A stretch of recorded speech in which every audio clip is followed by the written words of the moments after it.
The legislature has received a lot of flack from the governor for passing Bill 516 because it included provisions that had nothing to do with ARRA funding.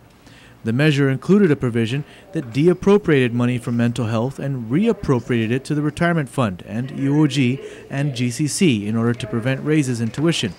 Lawmakers believed that mental health didn't need the funding anymore since the federal receivers have been removed.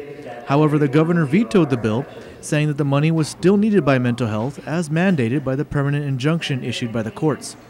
The governor then called the legislature into special session in order to pass a measure that only dealt with ARRA fund extensions. The legislature went into special session last night and attempted to override the veto, but failed after all 6 Republicans voted no. Senators then voted on and passed a bill that Speaker Judy Wonpat had previously introduced, Bill 496. The Speaker says this bill contains the ARRA funding language that the governor wants without the mental health funding provision. It also corrects a mistake in the budget bill that prevents all branches of government from hiring unclassified employees. The legislature is entirely staffed by unclassified employees, and all judges are considered unclassified employees. The mistake was the omission of the word executive. It just so happened that in drafting, the bill, the committee forgot to put that word in. That word and that provision has been in previous budgets and all. Senator Frank Bloss Jr. says that this omission probably happened because the budget bill was hastily put together. In fact, one reason that he didn't vote for the override is because Bill 516, he says, was hastily put together and not properly vetted. After receiving information from the governor's office that the money for mental health could not be touched, he decided to vote no on the override. I'm not saying that it's not possible down the future, because now we have an opportunity in a separate piece of legislation, if they so choose, to be able to vet this out properly.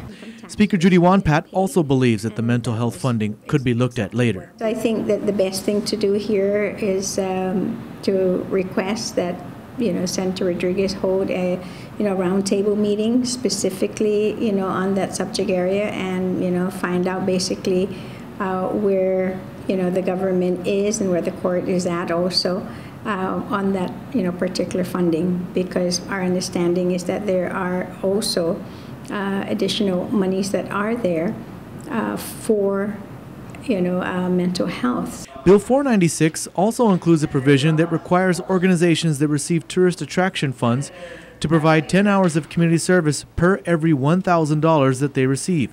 Speaker Wonpat says this was done in order to help out with this weekend's Micronesian Island Fair, which is currently seeking volunteers. The third provision there was, the third section was to address the language, at least for these individual groups or organized nonprofit groups and organizations that have written to request for some funding from the GVB, the TAF, Tourist Attraction Fund monies, that they must provide some type of community service for the monies that they're receiving. The Speaker believes that Bill 496 will be more palatable to the governor. Even Republican Senator Bloss believes that Bill 496 accomplishes what is needed for ARRA funding without the provisions that the governor objected to. It does the job. It provides it addresses those issues that were time sensitive. The other provisions, while I believe, there can be a discussion. Was it time sensitive, meaning that it had to be taken care of at the time that we had last week? Or this is something that we could have done over the next couple weeks?